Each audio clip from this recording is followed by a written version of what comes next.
Break के बाद स्वागत है आपका। आप देख रहे हैं न्यूज इंडिया। तो बड़ा दिन है राजधानी दिल्ली के लिए आज, चूंकि आज है विधानसभा चुनाव, इलेक्शन का दिन है और वोटिंग के दौरान कौन कौन से दिग्गज वीआईपीज अपने घरों से बाहर निकले हैं, वोट किया है, तस्वीरों के जरिए आपको दिखा रहे। तस्वीरें आप देख सकते हैं और समझ सकते हैं कि किस तरह से हर आमो खास वोट करने के लिए अपने घर से बाहर निकला है। चाहे राष्ट्रपति द्रौपदी मुर्मू का जिक्र कर ले या फिर उपराष्ट्रपति जगदीप धनखड़ को भी तस्वीरों के जरिए आप देख सकते हैं।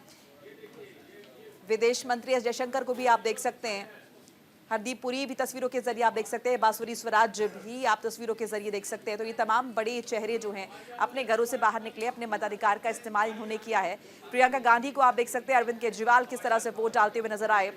और इसके अलावा आतिशी सिंह, दिल्ली की मौजूदा मुख्यमंत्री, वोट डालती हुई दिखाई दी। सोनिया गांधी को आप देख सकते हैं। मनीष सिसोदिया, इसके साथ साथ आप देख सकते हैं तमाम बड़े चेहरे। प्रवेश वर्मा को आप देख सकते हैं। मनोज तिवारी, अलका लांबा, मुख्य चुनाव आयुक्त भी खुद वोट डालने के लिए पहुंचे हैं। साथ ही साथ राजीव कुमार को आप देख रहे हैं, मुख्य चुनाव आयुक्त। जीवाई चंद्रचूड़ पूर्व सीजेआई हैं। पंकज कुमार सिंह डिप्टी एनएसए को भी आप देख सकते हैं। तो ये तमाम बड़े चेहरे जो है ये अपने घरों से बाहर निकले। और जाहिर है, देखिए, अपील की जा रही है आम लोगों से भी कि अगर अभी तक आपने अपने मताधिकार का इस्तेमाल नहीं किया है, अगर अभी तक आपने वोट नहीं डाला है, तो ये मौका मत गवाइए। चूंकि देखिए 5 साल बाद फिर ये मौका आएगा। और अगर आप चाहते हैं कि आपकी समस्या का समाधान हो, तो उसके लिए आपको अपने मुद्दों के लिए, अपने खुद के लिए अपने अधिकार का इस्तेमाल करना होगा। अपने अधिकार का इस्तेमाल करना होगा, वोट डालना होगा, क्योंकि 5 साल किसकी सरकार रहेगी आपका वोट तय करेगा। तो दिल्ली में किसे जीत मिलेगी, किसे हार, ये फैसला तो 8 तारीख को होगा। लेकिन आज एग्जाम का दिन है और एग्जाम है उन तमाम उम्मीदवारों का जो अपनी किस्मत आजमा रहे हैं और इन उम्मीदवारों के नंबर्स हमें तय करने हैं।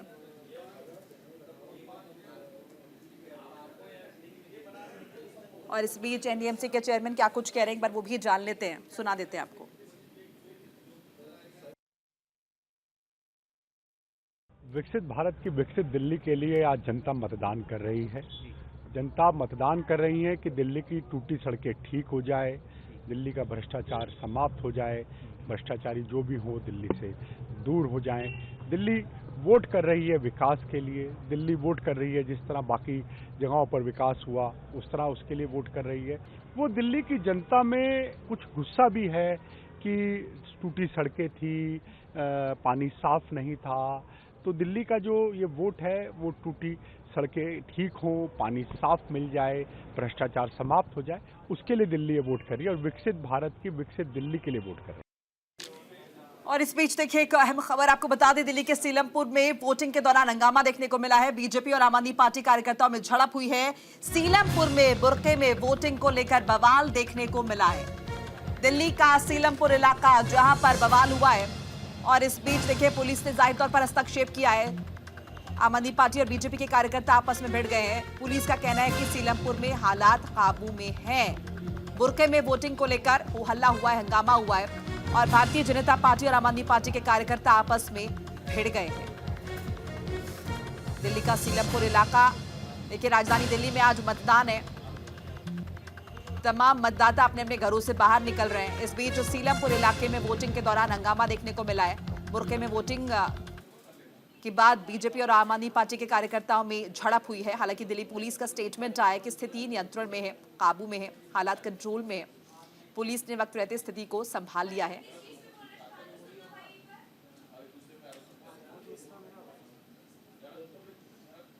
तो देखिए लगातार अलग अलग तस्वीरें आपको दिखा रहे हैं दिल्ली के अलग अलग क्षेत्र से और बता रहे हैं कि किस तरह से वोटिंग प्रक्रिया चल रही है और तमाम लोग अपने अपने मताधिकार का इस्तेमाल करने के लिए अपने घरों से बाहर निकल रहे हैं। इस बीच तमाम राजनेता भी लगातार ये अपील कर रहे हैं कि आज जरूर अपने घरों से बाहर निकलें। अगर आप दिल्ली के वोटर हैं तो अपने घरों से बाहर निकलना होगा। 1.5 करोड़ से ज्यादा दिल्ली में मतदाता हैं और ऐसे में अपने मताधिकार का इस्तेमाल करना होगा,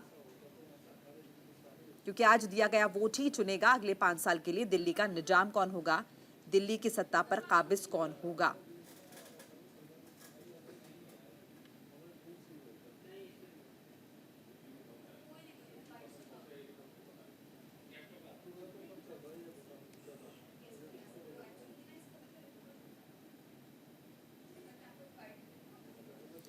तो देखिए दिल्ली के सीलमपुर इलाके का जिक्र कर रहे हैं जहां पर हंगामा हुआ है। वोटिंग प्रक्रिया चल रही थी। इस दौरान बुर्के में वोटिंग को लेकर एतराज जाहिर किया गया है और उसके बाद भारतीय जनता पार्टी और आम आदमी पार्टी के कार्यकर्ता आपस में भिड़ गए हैं। हालांकि पुलिस ने वक्त रहते हस्तक्षेप किया है, स्थिति को कंट्रोल में किया है, हालात सामान्य कराए हैं और कार्यकर्ताओं को समझाया है ताकि जो वोटिंग की प्रक्रिया एक बार फिर से चालू हो सके। तस्वीरें भी लगातार आपके साथ साझा कर रहे हैं।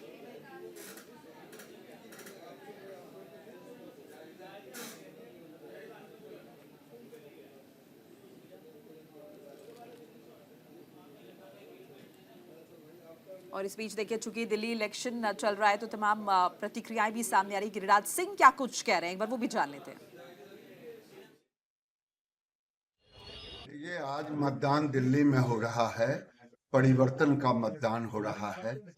ये फरेब और झूठ की खेती 10 साल 11 साल से केजरीवाल ने किया, दिल्ली के लोगों को ठगने का काम किया, बिहारी और पूर्वांचलियों को गाली देने का काम किया, न पानी शुद्ध दे पाया, न दवा दे पाया, न स्कूल दे पाया, और टीवी पर निर्लज्जता की तरह न सड़क गलियों का बना पाया। इसलिए ये परिवर्तन का चुनाव है। केजरीवाल हताशा में है, हार चुके। और तमाम मेहमान हमारे साथ जुड़े हुए हैं, लगातार चर्चा हम कर रहे हैं आज किसकी सरकार जो है।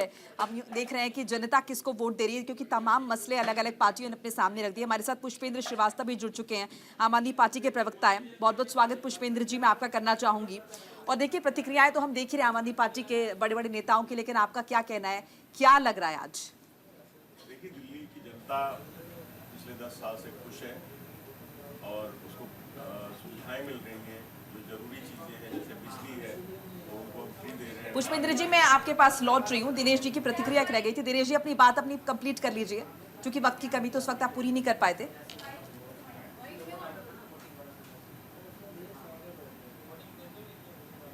अगर सत्ता में वापस आने में कामयाब नहीं होती है तो उसके रीजन में बताता हूँ कि किस तरह क्या नहीं हो पाएगा। कि सबसे पहले कि पार्टी के अंदर कुछ इनफाइट है, या जिस तरह की पार्टी जो पहले से पकड़ कमजोर रही उसको लेकर के।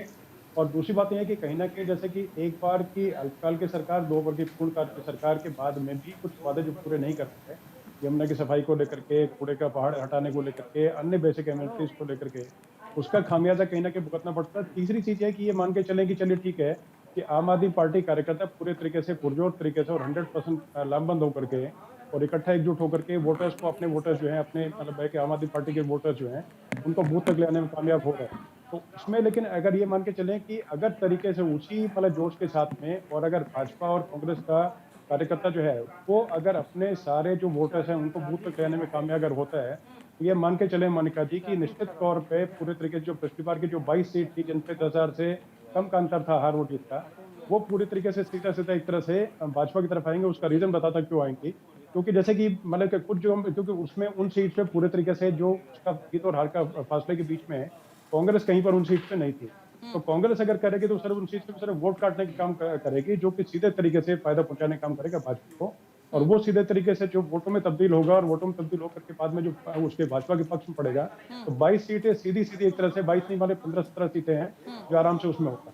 तीसरी चीज पे अगर आते हैं तो उसमें जो मतलब कि मेन तरीके से कि जो कार्यकर्ता हैं तो सभी अपने तरीके से एकजुट होकर लड़ रहे हैं, मानता हूँ, और सभी को शुभकामनाएं। लेकिन इसके साथ साथ जैसे मान के चले कि जैसे जो पिछली बार के जो नेता थे उनके साथ में, और अभी जैसे इस बार जैसे जो उन्होंने टिकट काटी, तो वो भी एक तरह से कहीं ना कहीं नुकसान मतलब का जो काम जो है आम आदमी पार्टी करेंगे, काफी मतलब टिकट काटी थी। इसमें से 8-10 नेता जो है सीधे इस तरह से भाजपा की तरफ आए, कुछ कांग्रेस की तरफ भी गए।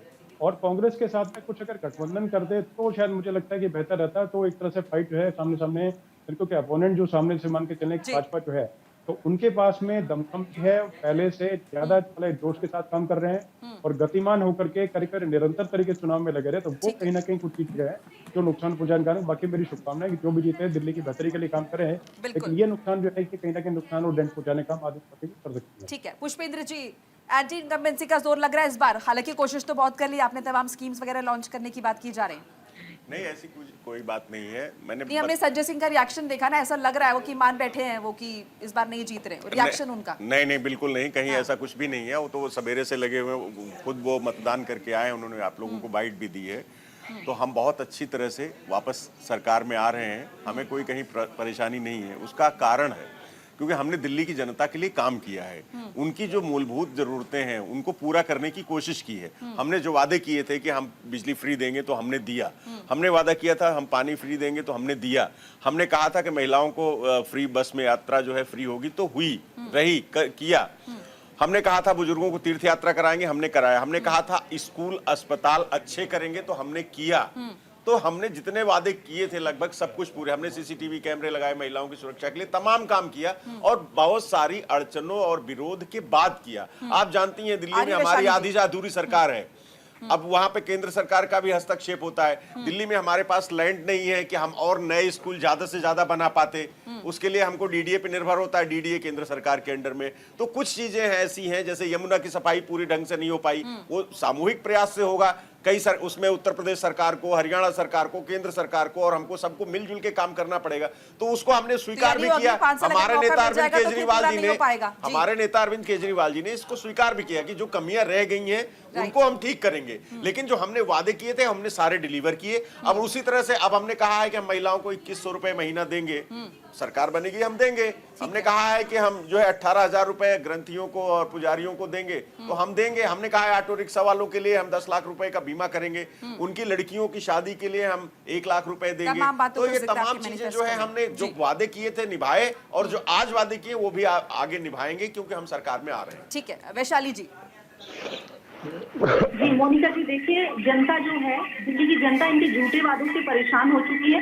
आप केजरीवाल जी के कितने भी इंटरव्यू सुन लीजिए, उन्होंने लास्ट टाइम जो वोटिंग था तो उन्होंने बोला था कि इस बार आप मुझे मुख्यमंत्री बना दीजिए। दिल्ली की जनता से मैं अनुरोध करता हूँ कि इस बार आप मुझे मुख्यमंत्री जी बना दीजिए, मैं यमुना को बिल्कुल साफ कर दूंगा। और अगर मैंने ऐसा नहीं किया, आप मुझे कभी भी वोट नहीं तो देखिए इन्होंने 10 साल में सड़कें बस तो देते, वहां पर अब सड़कें बंद हो गई, सड़कों में गड्ढे ना होना एक बात होती, दिल्ली जो मोनोमेंट जो ब्यूटी के लिए जाने तो गांव से शहरों कस्बों से लोग आकर दिल्ली को करते, दिल्ली को किस तरह से मानता, आज वो दिल्ली पूरा कचरा बनकर रह गई है, कचरे की ढेर बनकर रह गई है। तो इन्होंने झोंकों का पूरा अड्डा बना दिया, वहां पर किस तरह वहां की महिलाओं बच्चों परिवारों से आप पानी नहीं चाहिए, हम पानी का आप हमसे प्लीज आप हमें साफ पानी, ठीक है, हमें जाके किस तरह से ठीक है। राहुल जी देखिए, आप सुन रहे थे, तमाम एक्सपर्ट्स की राय सुन रहे थे और कहा जा रहा है कि कांग्रेस का कहीं ना कहीं अहम किरदार ही होगा कि वोट जो है वो काटा जाएगा, तो इसका फायदा बीजेपी को मिलेगा। कांग्रेस पार्टी सरकार बनाने जा रही है और इन दोनों ने जो एक दूसरे के ऊपर जो आरोप प्रत्यारोप में पिछले 10 साल 11 साल जो निकाले, इससे दिल्ली का बिल्कुल। अच्छा राहुल जी, आपको नहीं लगता कि प्रचार प्रसार जिस तरह से बीजेपी और आम आदमी पार्टी कर रही थी, कांग्रेस ने उस तरह से किया नहीं, कांग्रेस ने उस तरह से किया नहीं, वो आक्रामकता दिखाई नहीं दी, आखिरी मोमेंट पे राहुल गांधी भले ही आए, हम मजबूती से चुनाव लड़ रहे। नहीं, राहुल जी की तबियत बीच में 3-4 रोज थोड़ी तबियत नासाज रही तो इसके चलते वो नहीं आ पाए, और जैसे तबियत उनकी ठीक हुई तो वो चुनाव में आए और हमने गंभीरता से चुनाव लड़ा है, हम मुद्दे लेकर गए हैं, हम इनकी तरीके से सकारात्मक राजनीति लेकर गए हैं, हम इनकी तरीके से आरोप प्रत्यारोप की राजनीति नहीं करते। और दूसरा देखिएगा, दिल्ली में अभी भाजपा के प्रवक्ता ने कहा कि ये यमुना साफ नहीं कर पाए, ऐसा गंगा तो आप भी साफ नहीं कर पाए, 2022 तक करने का लक्ष्य रखा था आपने और आज आप खुद डुबकी लगा रहे हैं। अब मीडिया तो उनको शाम को 5 बजे तक देखिएगा, पानी से बाहर ही नहीं निकालेगा, वो अंदर ही रखेगा, गलती से कहीं कोई अनर्थ नहीं हो जाए तो इसलिए उनको भी 5 बजे से पहले बाहर ही निकालिएगा। अब दिल्ली का हाल ये हो गया कि अमित शाह की जो पुलिस है, उस पुलिस के राज में 17 बच्चों का रोज अपहरण हो रहा है और बलात्कार के मामलों में 41% की वृद्धि हुई है। हम मुद्दों को लेकर राजनीति में गए हैं, हम इनकी तरीके से तू मैं की लड़ाई नहीं करते। जो लोग भ्रष्टाचार की दुहाई देते थे, उन्होंने 2000 करोड़ का शराब घोटाला किया, ये दिल्ली की जनता के सामने नहीं है। इनके 16 नेता जेल काट के आए हैं और दिल्ली में आज लोकपाल का कोई अता पता भी नहीं है, आप देखेंगे, और लोकपाल की कोई मीडिया भी बात नहीं करता। मैं जवाब दे देता हूं। तो ये हालात है। और हरीश खुराना का कल जो वीडियो आया भाजपा की तरफ से, जो हरीश खुराना है उनका एक वीडियो आया, इतना मैं कहूंगा कि इतना अभद्र वीडियो है और उसमें इतनी अभद्र चीजें बोली जा रही है, आप सुन भी नहीं पाएंगे उन सब चीजों को। वो कह रहे हैं कि लड़की सप्लाई करने से वहां टिकट मिलती है, 2.5 करोड़ रुपए मुझे झुग्गियों में बांटने थे, लेकिन भाजपा ने मुझे 75 लाख रुपए दिए। ठीक है। ये तो सिर्फ झुग्गियों में। और दूसरा शंकराचार्य, ये कुंभ को लेकर चुनाव में मोदी जी आज डुबकी लगा रहे हैं। तो वो कौन सी पार्टी के लिए बोल रहे थे? किसी पार्टी का नाम शायद उन्होंने नहीं लिया था। चलिए मिश्रा पार्टी के लिए जी, नहीं, उन्होंने नाम नहीं लिया था। बीच में हो सकता है कांग्रेस के लिए हो, आम आदमी पार्टी के लिए हो, सर, एक एक करके, पार्टी का नाम नहीं लिया था। आप कैसे बोल सकते हैं? बांसुरी स्वराज का नाम लिया था, उन्होंने कहा आएंगे भी मैं बात करूंगा। क्या बात कर रहे हैं आप? जांच हो रही क्यों बोल रहे हैं आप? बांसुरी स्वराज का नाम लिया है उसने मीडिया में। बांसुरी स्वराज का नाम लिया है। इनके भी खिलाफ भी आज इसके ऊपर महिला से कांग्रेस ने केस किया था। महिला से उन्होंने पार्टी का नाम लिया था। ठीक है, AK शर्मा जी, कंफर्म होना चाहिए। मुझे केके शर्मा जी, ठीक है सर, एक एक करके प्लीज रिएक्शन लेंगे। केके शर्मा जी, आपको लग रहा है कि कांग्रेस पार्टी ने इस बार उतने आक्रामक तरीके से इलेक्शन नहीं लड़ा जैसे लड़ना चाहिए था?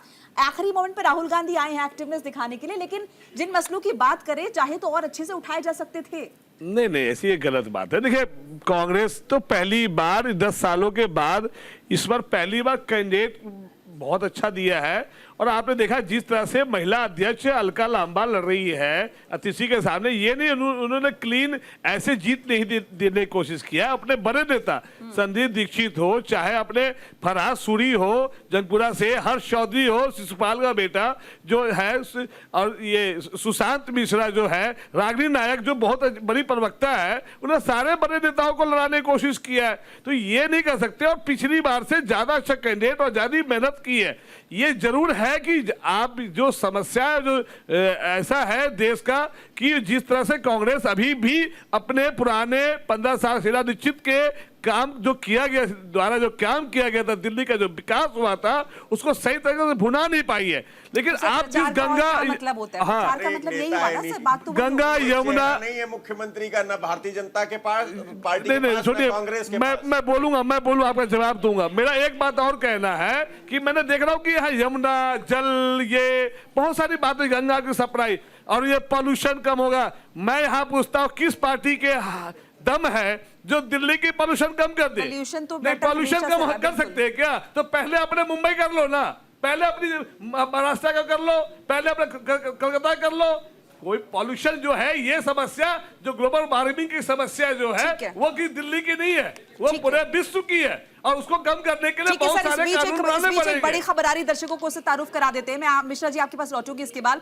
दिल्ली के सीलमपुर में वोटिंग के दौरान हंगामा हुआ है। बीजेपी और आम आदमी पार्टी कार्यकर्ताओं के बीच झड़प की खबर मिली है। सीलमपुर में बुरके में वोटिंग को लेकर बवाल हुआ है। पुलिस ने हालांकि हस्तक्षेप किया। दिल्ली पुलिस का स्टेटमेंट आया कि स्थिति नियंत्रण में है।